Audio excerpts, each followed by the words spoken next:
ಲೋಕಸಭೆಯಲ್ಲಿ ಕಳೆದ ವಾರ ಇಡೀ ನಡೆದಂತ ಗದ್ದಲ ಗಲಾಟೆ ಇವತ್ತು ಕೂಡ ಮುಂದುವರೆದಿದೆ.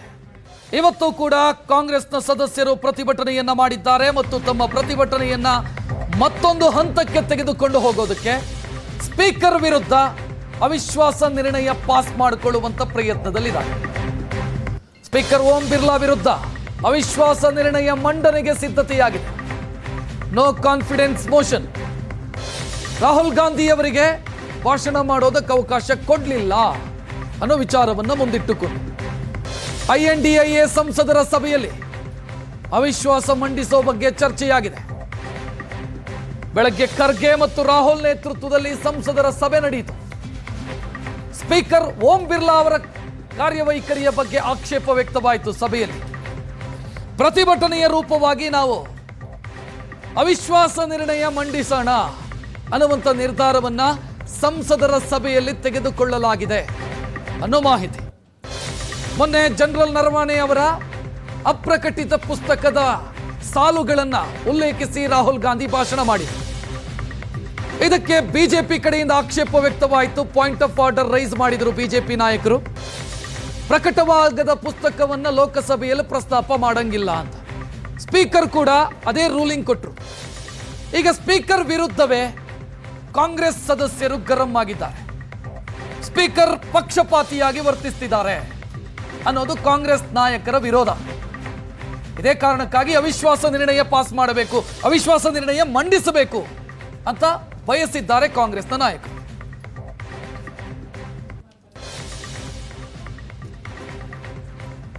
ಹೆಚ್ಚಿನ ಡೀಟೇಲ್ ನೀಡೋದಕ್ಕೆ ನಮ್ಮ ಪ್ರತಿನಿಧಿ ಶಶಿಶೇಖರ್ ಫೋನ್ ಸಂಪರ್ಕದಲ್ಲಿ.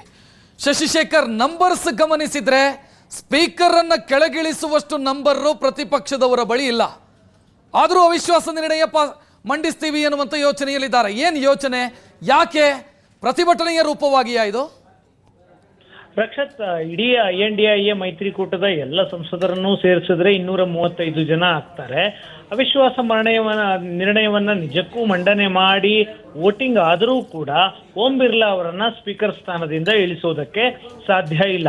ಆದ್ರೆ ಯಾಕೆ ಇಷ್ಟು ಗೊತ್ತಿದ್ರೂ ಕೂಡ INDIA ನಾಯಕರು ಇಂಥದ್ದೊಂದು ಪ್ರಯತ್ನವನ್ನ ಮಾಡೋದಕ್ಕೆ ಮುಂದಾಗ್ತಾ ಇದ್ದಾರೆ? ಇವತ್ತು ಬೆಳಗ್ಗೆ ಮಲ್ಲಿಕಾರ್ಜುನ ಖರ್ಗೆ ಅವರ ಕಚೇರಿಯಲ್ಲಿ INDIA ನಾಯಕರ ಸಭೆ ನಡೀತು. ಆ ಸಭೆಯಲ್ಲಿ ಸ್ಪೀಕರ್ ವಿರುದ್ಧ ಅವಿಶ್ವಾಸ ನಿರ್ಣಯವನ್ನ ಮಂಡನೆ ಮಾಡೋಣ ಅನ್ನುವಂತಹ ಗಂಭೀರವಾದಂತಹ ಚರ್ಚೆ ನಡೆದಿದೆ.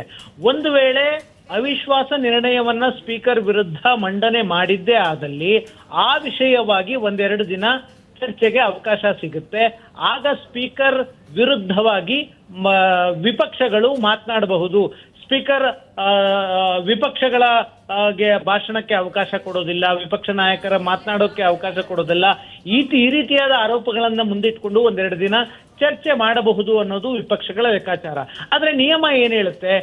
ಯಾವುದೇ ಅವಿಶ್ವಾಸ ನಿರ್ಣಯವನ್ನ ಲೋಕಸಭೆಯಲ್ಲಿ ಮಂಡಿಸಬೇಕಾದ್ರೆ 14 ದಿನಗಳ ಮುನ್ನ ನೋಟಿಸ್ ಅನ್ನ ಕೊಡಬೇಕು. ಇವತ್ತು ನಿರ್ಧಾರ ಮಾಡಿ ಇವತ್ತು ನೋಟಿಸ್ ಕೊಟ್ರೆ ಮುಂದಿನ 14 ದಿನಗಳ ನಂತರವಷ್ಟೇ ಲೋಕಸಭೆಯಲ್ಲಿ ಅದು ನಿರ್ಣಯ ಮಂಡಿಸಬೇಕಾಗತ್ತೆ. ಹಾಗಾಗಿ ಇವತ್ತೇನಾದ್ರೂ ನೋಟಿಸ್ ಅನ್ನ ಕೊಟ್ರೆ ಅಥವಾ ನಾಳೆ ನೋಟಿಸ್ ಅನ್ನ ಕೊಟ್ರೆ 14 ದಿನಗಳ ನಂತರ ಚರ್ಚೆಗೆ ಬರುತ್ತೆ. ಈ ವಿಷಯದಲ್ಲಿ ಸ್ಪೀಕರ್ ಅವರೇ ಪ್ರಿಸೈಡಿಂಗ್ ಆಫೀಸರ್ ಆಗಿರೋದ್ರಿಂದಾಗಿ ಲೋಕಸಭೆಯ ಸೆಕ್ರೆಟರಿ ಜನರಲ್ ಅವರಿಗೆ ನೋಟಿಸ್ ಅನ್ನ ಕೊಡಬೇಕಾಗತ್ತೆ. ಆ ನೋಟಿಸ್ ಕೊಟ್ಟ 14 ದಿನಗಳ ನಂತರ 50 ಸಂಸದರ ಬೆಂಬಲದೊಂದಿಗೆ ನಿರ್ಣಯವನ್ನ ಲೋಕಸಭೆಯಲ್ಲಿ ಮಂಡಿಸಬೇಕಾಗತ್ತೆ. ನಿರ್ಣಯವನ್ನ 50 ಸಂಸದರು ಮಂಡನೆ ಮಾಡಿದ ನಂತರ ಸ್ಪೀಕರ್ ಅವರು ತಮ್ಮ ಕುರ್ಚಿಯಲ್ಲಿ ಕೂರದೆ ಡೆಪ್ಯೂಟಿ ಸ್ಪೀಕರ್ ಅವರು ಚರ್ಚೆ ಮಾಡಬೇಕು. ಈಗ 13ನೇ ತಾರೀಕಿಗೆ ಬಜೆಟ್ ಅಧಿವೇಶನ ಮುಂದೂಡಿಕೆಯಾಗುತ್ತೆ. 2 ಹಂತಗಳಲ್ಲಿ ಅಧಿವೇಶನ ನಡೀತಾ ಇದೆ. 28ನೇ ತಾರೀಕು ಆರಂಭ ಆಯಿತು. ರಾಷ್ಟ್ರಪತಿಗಳ ಭಾಷಣ ಮತ್ತು ಬಜೆಟ್ ಮಂಡನೆ ಬಿಟ್ರೆ ಇಡೀ ಅಧಿವೇಶನದಲ್ಲಿ ಚರ್ಚೆಯೇ ಆಗ್ತಾ ಇಲ್ಲ. ಈಗ 13ನೇ ತಾರೀಕಿಗೆ ಮುಂದೂಡಿಕೆಯಾದ್ರೆ ಮತ್ತೆ ಮಾರ್ಚ್ 16ಕ್ಕೆ 2ನೇ ಹಂತದ ಸಂಸತ್ ಅಧಿವೇಶನ ಆರಂಭ ಆಗುತ್ತೆ. ಇವಾಗ ನೋಟಿಸ್ ಕೊಟ್ಟರೂ ಕೂಡ 2ನೇ ಹಂತದ ಸಂಸತ್ ಅಧಿವೇಶನದ ಸಂದರ್ಭದಲ್ಲಿ ಈ ನಿರ್ಣಯ ಮಂಡನೆ ವಿಷಯವಾಗಿ ಚರ್ಚೆ ನಡೆಯುವಂತಹ ಸಾಧ್ಯತೆಗಳಿದ್ದಾವೆ. ಒಂದು, ವಿಪಕ್ಷಗಳು 2 ವಿಷಯಗಳನ್ನ ಮುಂದಿಟ್ಕೊಂಡು ಚರ್ಚೆಗೆ ಒತ್ತಾಯಿಸ್ತಾ ಇದ್ದಾವೆ. ಸರ್ಕಾರ ಏನ್ ಹೇಳ್ತಾ ಇದೆ, ಬಜೆಟ್ನ ಬಗ್ಗೆ ಚರ್ಚೆ ಮಾಡೋಣ, ಬಜೆಟ್ನ ಬಗ್ಗೆ ಚರ್ಚೆ ಆಗ್ಲಿ, ಆ ನಂತರ ನೀವು ಬೇರೆ ವಿಷಯಗಳ ಬಗ್ಗೆ ಮಾತಾಡ್ಲಿ ವಿಪಕ್ಷ ನಾಯಕರು ಮತ್ತು ವಿಪಕ್ಷಗಳು ಅಂತ. ಆದ್ರೆ ವಿಪಕ್ಷಗಳ ಪಟ್ಟಿರೋದು ಎರಡು ವಿಷಯಗಳ ಮೇಲೆ. ಒಂದು, ಭಾರತ ಮತ್ತು ಅಮೆರಿಕದ ವ್ಯಾಪಾರ ಒಪ್ಪಂದದಲ್ಲಿ ಅಮೆರಿಕದ ಒತ್ತಡಕ್ಕೆ ಭಾರತ ಮಣಿದಿದೆ, ಆ ವಿಷಯವಾಗಿ ಚರ್ಚೆ ಆಗ್ಬೇಕು ಅಂತ ವಿಪಕ್ಷಗಳು ಒತ್ತಾಯವನ್ನ ಮಾಡ್ತಾ ಇದ್ದಾವೆ.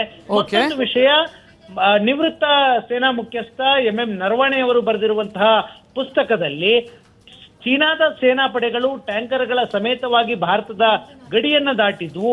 ಅಂತಹ ಸಂದರ್ಭದಲ್ಲಿ ಸೇನೆಗೆ ಪೂರ್ಣ ಪ್ರಮಾಣದ ಅಧಿಕಾರವನ್ನ ಮೋದಿ ಸರ್ಕಾರ ಕೊಟ್ಟಿಲ್ಲ ಅನ್ನೋದು ಆರೋಪ. ಈ ಎರಡೂ ವಿಷಯಗಳ ಮೇಲೆ ಚರ್ಚೆಗೆ ವಿಪಕ್ಷಗಳು ಪಟ್ಟು ಹಿಡಿತಾ ಇದ್ದಾವೆ. ಆದ್ರೆ ಕೇಂದ್ರ ಸರ್ಕಾರ ಮೊದಲಿಗೆ ಬಜೆಟ್ ಮೇಲೆ ಚರ್ಚೆ ಆಗ್ಲಿ ಅಂತಂದ್ರು. ಈಗಾಗಲೇ ರಾಷ್ಟ್ರಪತಿಗಳ ಭಾಷಣದ ಮೇಲೆ ಚರ್ಚೆ ಆಗ್ಲಿಲ್ಲ.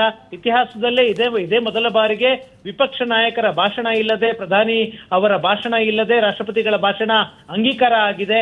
ಈಗ ಬಜೆಟ್ ಅನ್ನ ಅಂಗೀಕಾರಕ್ಕೆ ತೆಗೆದುಕೊಳ್ಬೇಕಿದೆ. ಬಜೆಟ್ ನ ಮೇಲೆ ಚರ್ಚೆ ಇಲ್ಲದೆ ಅಂಗೀಕಾರ ತೆಗೆದುಕೊಳ್ಳುವಂತಹ ಸಾಧ್ಯತೆ ಇದೆ. ಸರ್ಕಾರ ಹೇಳ್ತಾ ಇದೆ ನೀವು ಬಜೆಟ್ ಮೇಲೆ ಚರ್ಚೆ ಮಾಡಿ ಮೊದಲು, ಆಮೇಲೆ ಬೇರೆ ವಿಷಯ ಅಂತ. ಆದ್ರೆ ವಿಪಕ್ಷಗಳು ಹೇಳ್ತಾ ಇದ್ದಾವೆ ಅಮೆರಿಕದ ಒಪ್ಪಂದ ಮತ್ತು ಚೀನಾ ಸೇನೆ ಗಡಿ ದಾಟಿದ ವಿಷಯವನ್ನ ಮೊದಲಿಗೆ ಚರ್ಚೆ ಮಾಡೋಣ ಅಂತ. ಈ ವಿಷಯದಲ್ಲಿ ಎರಡೂ ಕಡೆಯ ಜಟಾಪಟಿಯ ಕಾರಣಕ್ಕಾಗಿ ಸಂಸತ್ ಅಧಿವೇಶನ ಕಳೆದ ಒಂದು ವಾರದಿಂದ ಯಾವುದೇ ಚರ್ಚೆ ಇಲ್ಲದೆ ಮುಂದೂಡಿಕೆ ಆಗ್ತಾನೆ ಇದೆ. ರಕ್ಷತ್, ಥ್ಯಾಂಕ್ ಯು ಶಶಿಶೇಖರ್ ಮಾಹಿತಿಗೆ.